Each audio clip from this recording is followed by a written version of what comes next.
Yeah, the FSR is, as I've said before, probably the most challenging, the most difficult and the most important process that the Council has gone through for a very long time, because it's shaping public services for the next few years.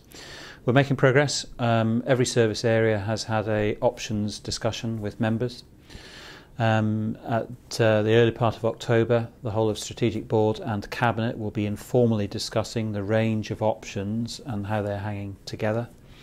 No doubt there'll be further discussion. There must be further political discussion as to what's attractive, what's not, how that might be taken forward. So options are in and being considered. The next steps are that the decisions will take place during October and November. It's absolutely clear that the really fundamental issue about how much cash we're going to have, we won't be clear about, I think, until the end of November, beginning of December.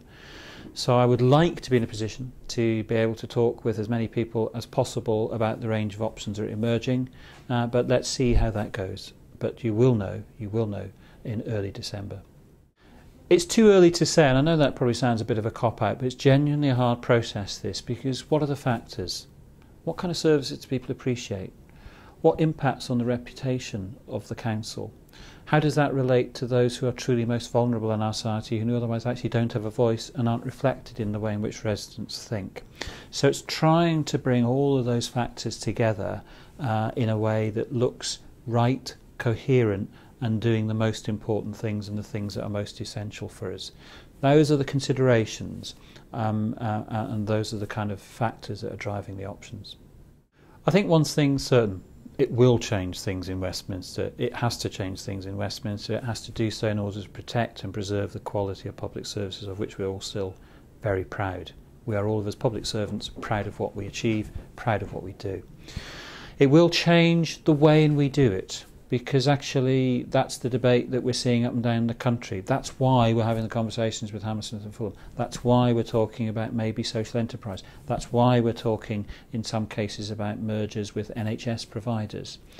Some of you have probably seen some of the conversations in some other councils about going to a very small number, and I have been quite clear in some of my discussions that you could imagine a council of no more than, say, a few hundred staff doing the core tasks of the council.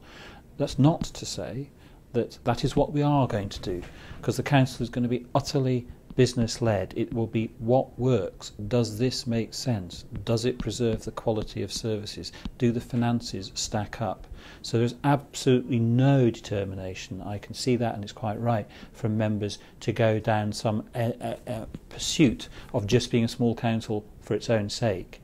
It's about being the right size council to preserve the quality of services, to focus on what's important, and to give opportunity for interesting collaborations, mergers, other partnerships as a way in which services might be delivered.